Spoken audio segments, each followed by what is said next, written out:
In this fantasy that we are alive in right now,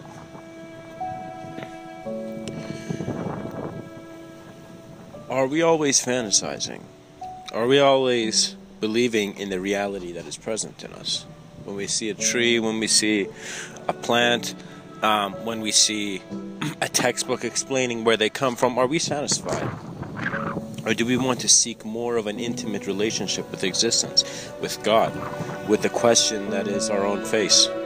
Once it's broken, it's there are very important things. When I talk about breaking here, I want you to understand that I am sharing new contexts, and new contexts are what really brings depth.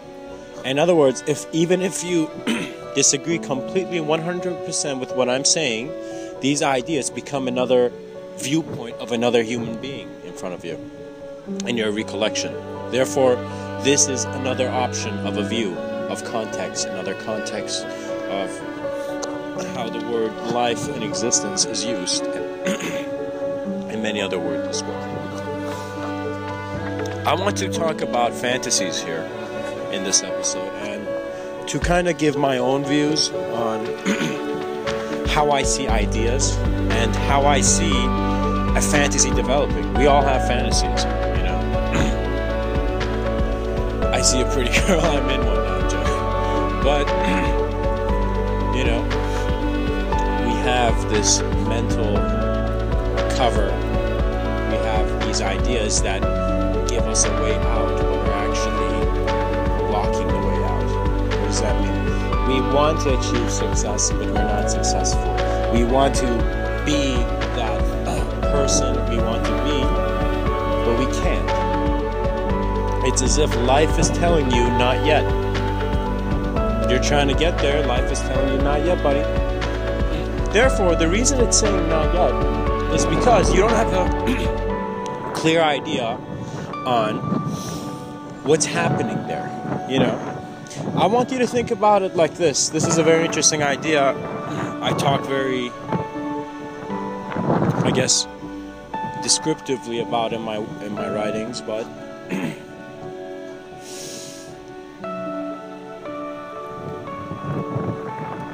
just as how you look at your past,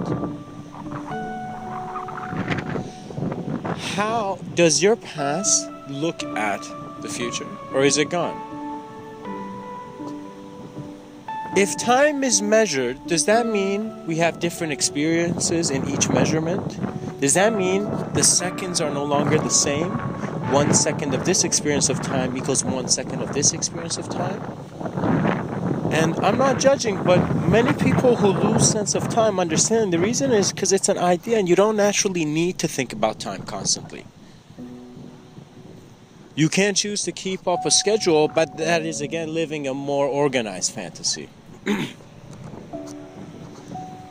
The importance of fantasies is that is a definition we have for the unreal, for that which does not exist. So those ideas we do not believe in, we do not see in, we don't acknowledge a connection to the ideas we have now.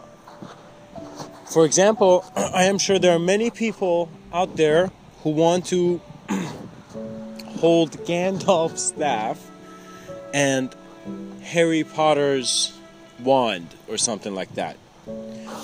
And the reason I'm saying is because of the consumerism and marketing that is presented to children when they're given an option. When the mind of a child is developing, one of the first things it learns is to make a choice. And then after something wrong happens, the mother, for example, goes up and is like, take responsibility for your choices, the mother and the father. But what that means is that to choose was the first thing you learned. You choose to say a sound. You chose to say the words, ah, or whatever your baby noise was, However, it is also very crucial to recognize that aside from the ideas we have planted in us to see the world through, based on where we were born and our proximity of different life forms around us, the value of experience is seen to be more valuable in an infinite spectrum than just looking at stories. I mean, would you be satisfied if I gave you like 1,000 hiking books, or would you be more satisfied if you went hiking?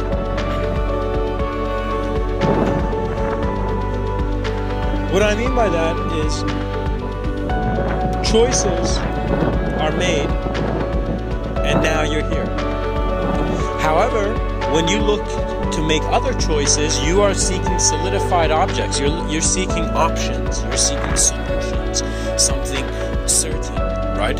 You're seeking slightly uncertainly how you're going to end up.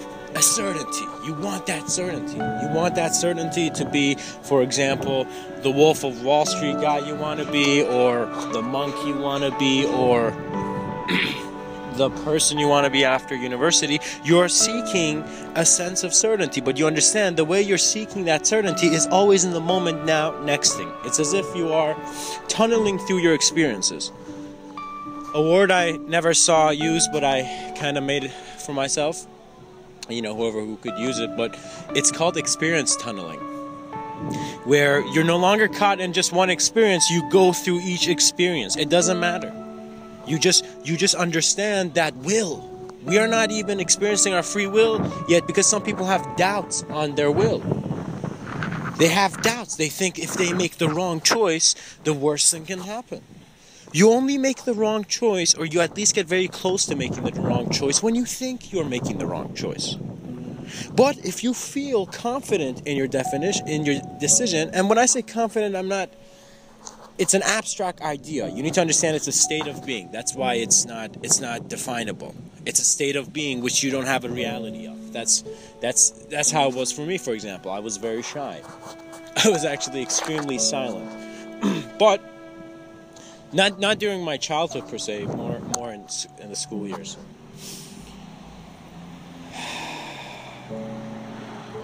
However, if I could somehow lead this towards the ending that it's destined to meet, regardless of the idea, regardless of the illusion, if there is an illusion, you're not there. You don't want to be that guy in the desert who thought he saw palm trees, but was, not there. Be here. First thing you do in life, regardless of any mental work you want to do, is you bring yourself to here. You bring yourself here. Make yourself still, calm, right here. Be aware of your surroundings. Be aware of your face, everything. Be aware of everything. Then recognize that which is aware, that you are aware of the face, is on a slightly different view than you. So seek that which is aware. And when that becomes aware, it's as if you're seeking through a story to break the story. And that's a very hard thing to explain, actually. It's unexplainable, I think. I'm going slightly far in explaining where that goes, but regardless, there's fantasies in the book. It doesn't matter what story it is. It doesn't matter if it's a scientific story or if it's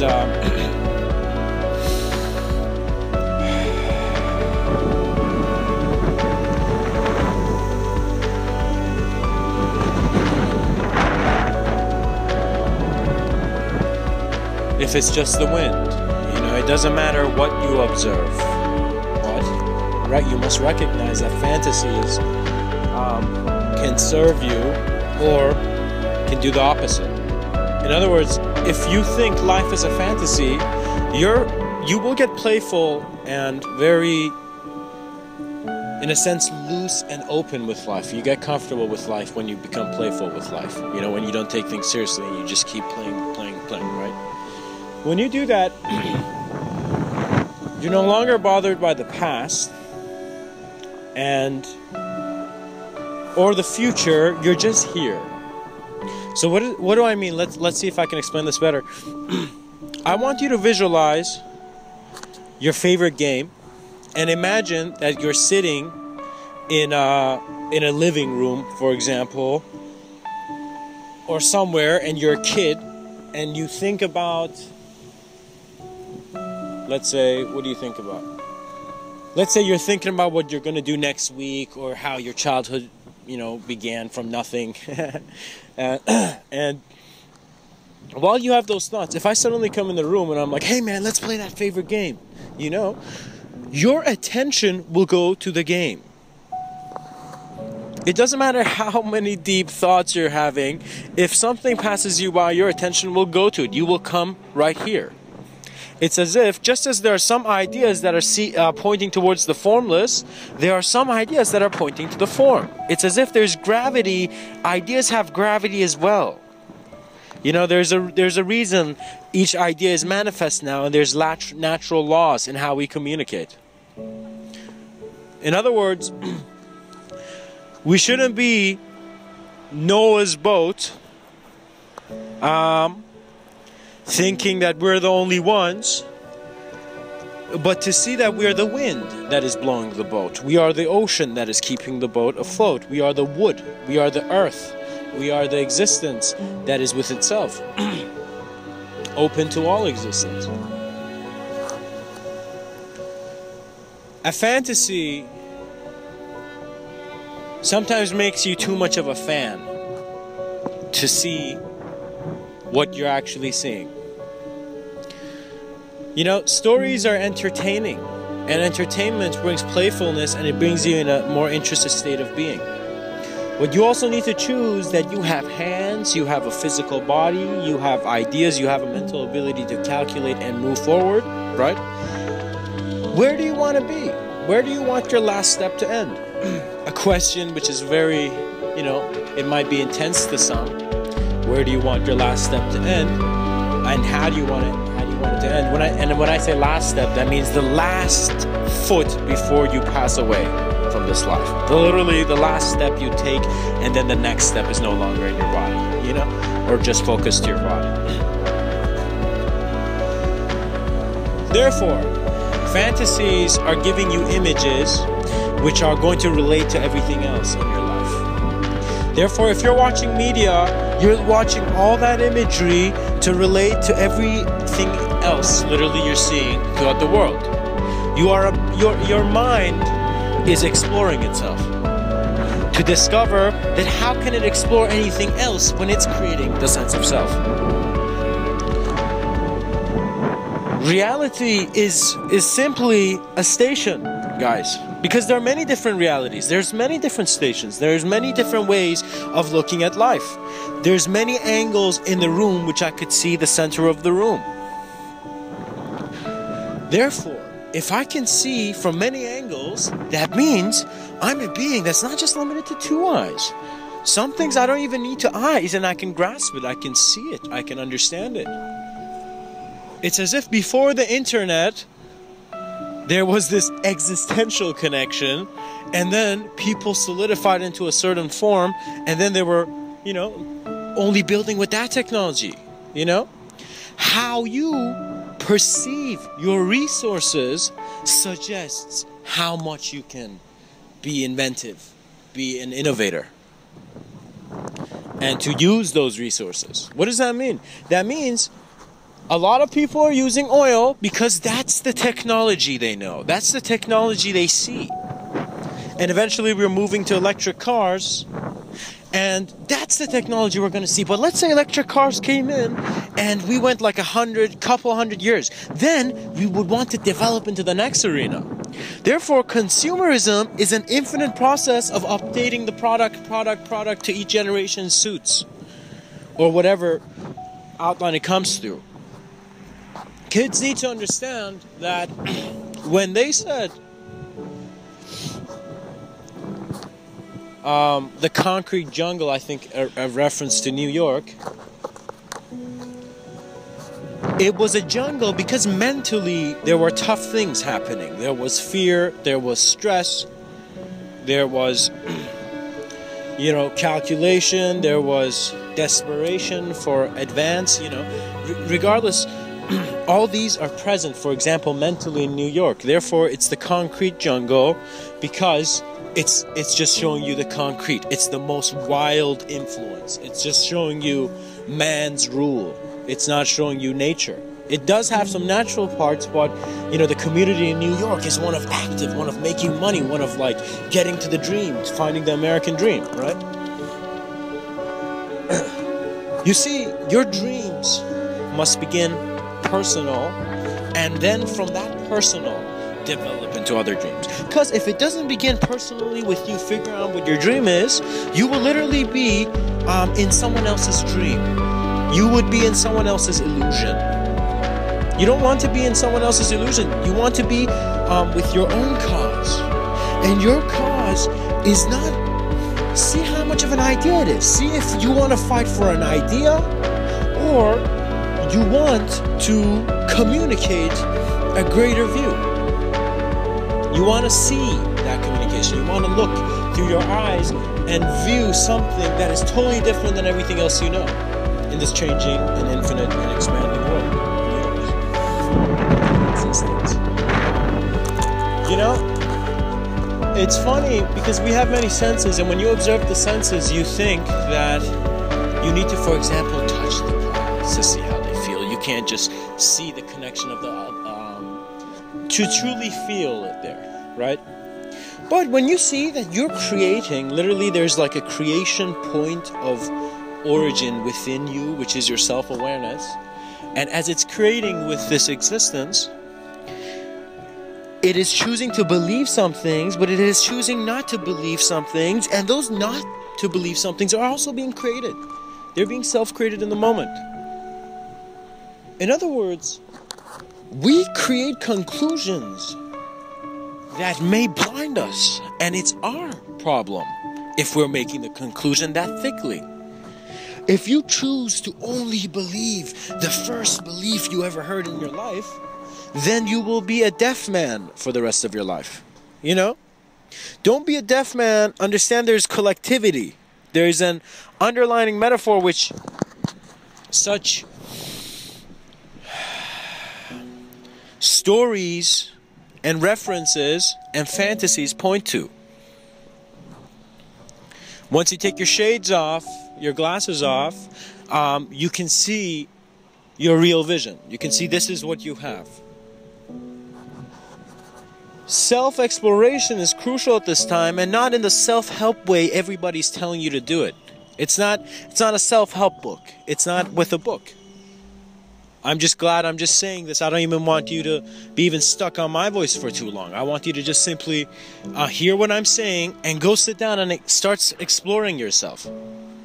And once you've reached exploring yourself and you've understood forms of collective expression within you, then my other writings can serve you. You know? Only then. You see, at some point, it's not about giving you books anymore. You just need to experience the next level. You see, I find that's what schools understand. Because it's work, it's a different act. And in school, they can't give you that. So what do? They're like, okay, we gotta, you know, they're here for years, so we gotta give them something, and they add things. They make their libraries bigger for you to think they're a better school. But simply, there's some things you can't receive unless you go out on the field. It doesn't matter how much you study about a sword, you need to pick up that sword, go into, let's say, that Greek gladiator battle scene, you know? And right when Maximus is about to hit his sword into the wood, you're right there holding the sword and realizing your general's going swordless. In other words, that's a different form of experience. That's what I'm saying. I'm suggesting to experience. Getting slightly animated with the ideas. However, to sum this up very quickly, fantasies are stories which are not real for you now, but you want them to be real, right? And you need to observe those and to see if you want to be that, if you want your attention to be that engaged in those ideas. It's as if like you have a bad habit and you're constantly focusing on the bad habit to such a degree that you're not doing the good habit. You shouldn't think about the wrong you've done. You should be aware of it. You should look at it and understand it, but quickly be the right. Guys, if it was that easy for you to be wrong, it's that easy for you to be right. Therefore, seek something that is more than conclusions based on belief systems you're comfortable with. It doesn't matter what we're comfortable with. We're temporal. We're just like the candle. And what happens with the candle? It gives its light and it's burnt. It's burnt out at the end. And you need to understand this whole story of enlightenment. It's as if you want to go your whole life without the candle being lit, or you want the candle to be lit. You can choose that. You can choose to be a hurtful human being or a helpful human being. You can choose this. You can choose if you, the candle, wants the light on. And if you do, that's what I believe Jesus Christ said, ask and you shall receive. Put it out there. Create that framework of reception for yourself. And understand that the hand that holds the lighter, which is going to present to you the light of your existence while you're alive, is not a hand you know. It's not a hand you see. It's handed to you through your recollection of who you are. Let's say if you were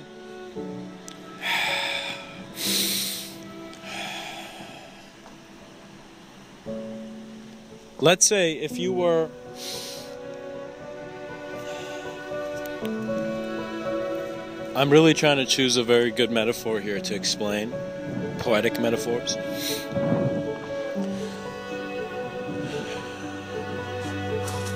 I'm going to explain a couple things before I continue. Very quickly, I want to share a story that was written like 1,000 years ago, or maybe less, maybe like 800 years ago.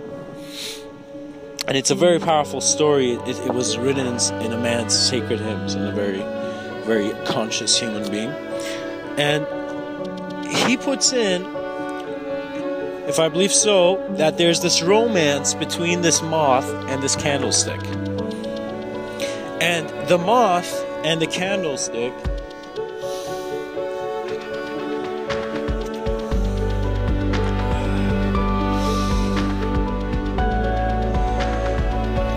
are in love, where the candlestick has been burning its light to keep the moth warm, and the moth has been flying around the candle to be its friend.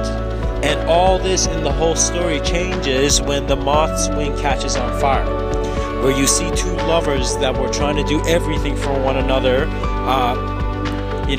ended up burning their skin, burning their behavior. So in other words, that's one thing. It's a poem, and therefore, similarly to the candle idea I was sharing earlier, it is as if when you sit down and reach your point of mental dissolution, the light that you see is an identification with existence that's unspeakable. There's literally no word for it. And once you perceive that, you engage life differently. It's as if once you go to the movie theaters, you know how the movie theaters look like. You know, you're more comfortable in your everyday because you're perceiving more out of it. Similar to how there's someone's a stranger unless they tell you who they are. But if you know who they are, if you know what they are, if you know where existence is heading on a vaster scale that cannot be defined, then your knowing and your intuition is its own direction, always succeeding, because it never was in an area of failure. Therefore, fantasies affect you because they are still keeping you involved in a mental game with yourself. The solution to a lot of our problems and bad habits is action. It's not thinking. You shouldn't think about your problem. You should just act differently. Do something else, And, I'm saying this in the terms of progression to help advance your, self beyond those palm trees in the desert, beyond your mental illusion of the need to have a past that is judged by right and wrong. You choose that. You choose to keep it. You choose to feel miserable. There's no one else can choose for you to not feel miserable. People can help cheer you up, but if you don't choose to be happy, you're still going to feel miserable. It begins with a choice. And your choices don't need to get lost in stories, whether they're true stories or untrue stories, whether they're fiction or non-fiction, whether they're categories. Be comfortable with your vision. And see through any idea. See through any idea until you see the existential connection you have with it. In other words, look at a tree and see what is the existential connections you have with it. It's a totally different way of thinking. It's as if your thoughts, it's as if the mind goes on cruise control and your thought process is naturally being done just like everything else. Just like how you have a heartbeat, you're thinking as well. You know, your mind is active. You feel the activity in your mind, but because you're aware of it, you're no longer just centered in the body. You're a vaster sense of awareness. And your mind shifts as well, because the ideas you see and the things that you perceive are perceptions that are real for you, but not for everyone else. It's as if you have a different energetic body than we do, and that's why your experience is different, right? So you need to explore these things. You need to explore and see if all that you are as life is only what you see, or if there's something more. I believe there's something more in everyone. I believe everybody has treasures within them, which are higher states of greater awareness and ability. When you find these treasures, when you reveal these treasures to yourself, you realize they were always here. Think about what you share in common with the greatest version of yourself, and also the least greatest version of yourself. What do you have in common with these? Is it the thinker? Is it the thought? Is it the awareness to action? Is it a tree in autumn without its leaves? Is it truth covered with untruth?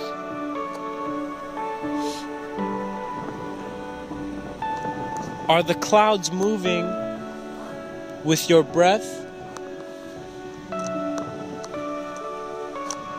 Or is the sun a sun for many planets? It is definitely an amazing planet, the sun, and hopefully I will speak about it and my own experiences of it. Much blessings. I hope you recognize what stories you're reading and feeding yourself. It's just like food. The ideas you feed yourself, the views you feed yourself, they create distractions, and as you are distracted, you're not your most capable self. And therefore, because you're distracted, you don't want to be distracted, you want a cure, you want a pill, and you take drugs. But some drugs were not even meant to be taken like that. They're not drugs. It's as if we're putting a name on them and saying that this is what it is. It's as if civilization is creating its own definition of what these plants are, and it's not safe. These plants were not meant to be used just, recreationally. And now they are being used. It's as if some guy got the wrong idea back then. But even if they're being used now recreationally, how much are people aware of the capabilities they can have? Of not even capabilities, but different views and angles of their own perception they can have. You see, when we talk about reality, we realize it's not something you can talk about. I cannot tell you what is real. But if I am convincing, you would think that life is in this way. Therefore, our parents are the first ones to make us see how real life is. And therefore, everyone has parts of their parents in them, and it will show up probably later on, And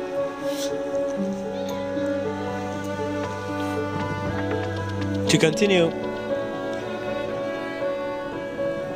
I want to leave you with this idea that our vision can be formless like the wind and have direction. You can experience direction in formless states of self-awareness. And that is when the page is completely clear and your pen is life. You're no longer writing about life, about your experiences. You simply let the writing be done. You let your hand speak just like the wind through that connectivity. You see, I'm actually a person who really loves technology. But I understand that technology is avoiding nature. So because it's avoiding nature, nature should not be forgotten like this. Nature should be utilized well. We need to understand that we need to be able to heal ourselves just with the planet's natural presence. And we can, you know. You can, you know, before going to the doctor, reach an awareness where even before the disease or the thing comes, you're aware of it. Be aware of your body. Similar to how you're aware of how you can be aware when you drink water and the water's going down your throat, you're aware of that internal view, right? Be real with yourself and you will see an honest reality. Do not be convinced by ideas you have not explored. Explore every idea, and that is how you explore your eyes. It's not as if you forget about your eyes and you sit in front of a computer screen and you seek the greatest truths.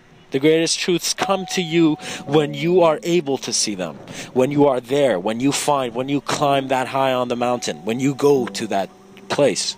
Sometimes we have intentions as if I want to get here, I want to get rich, for example, you know. A lot of people have that now. If you want to get rich right now, that's a different place, because the place you're at now is not rich. So, how are you defining your wealth, my friend? Right? And many people are defining it by what they have and what they leave behind and their legacy. Even perhaps my voice could be seen as something I want to leave behind for my children. However, regardless of that, should the bird fly away from the nest for the first time? Should that bird fly looking in front of him or looking back? And you realize it doesn't need to think about it, it just needs to fly. You see, some people are parts of our purpose, and what that means is they are here to teach you some things and then go back to life. You know? The trees that you see, everything you see in your moment, the voice that you hear, everything that is here is serving you because it's life. Because I'm alive. Because my voice might be more distinct than the sound of the wind or how the leaves speak to one another, but I am here. You are here, and there's a presence that can be seen very transparently.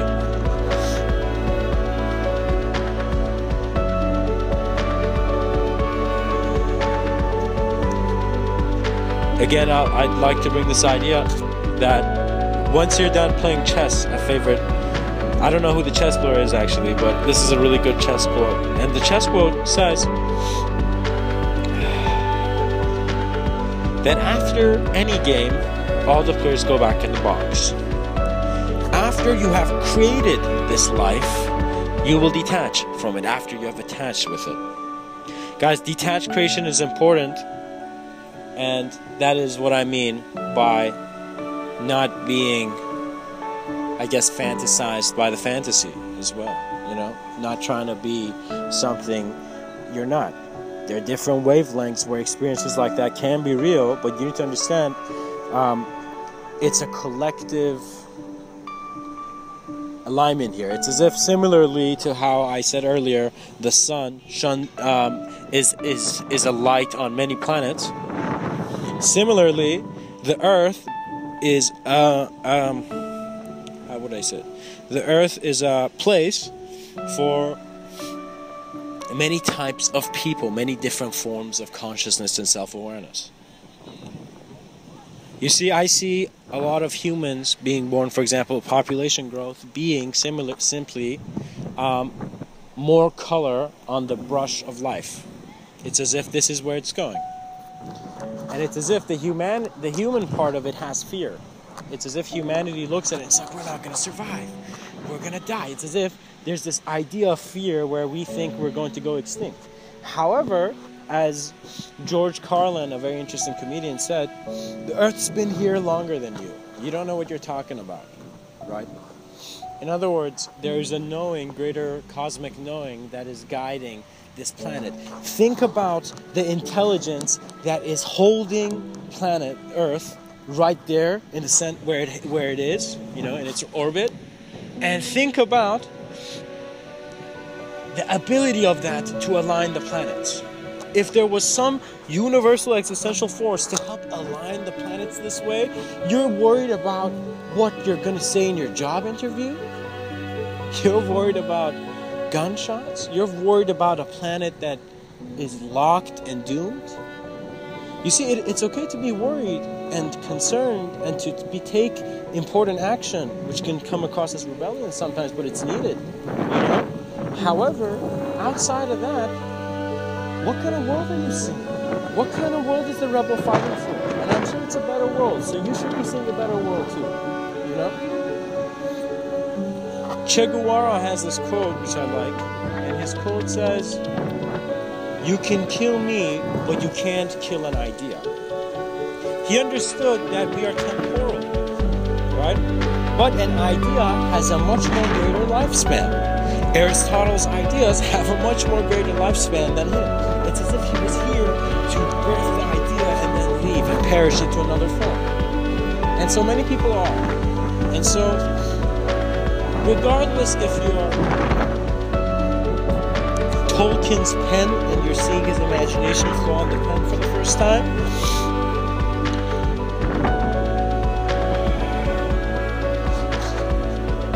your life is your fantasy, and it should be very clear to you what your life is.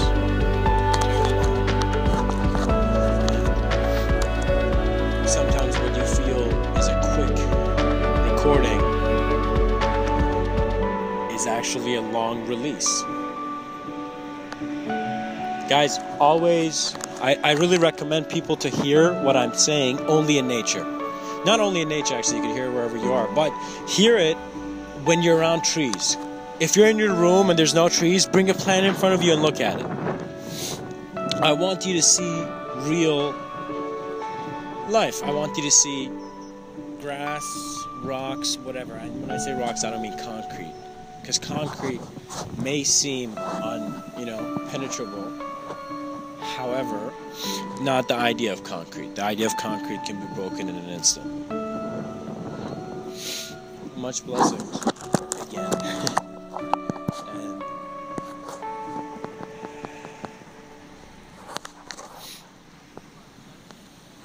hopefully the moment is always blooming.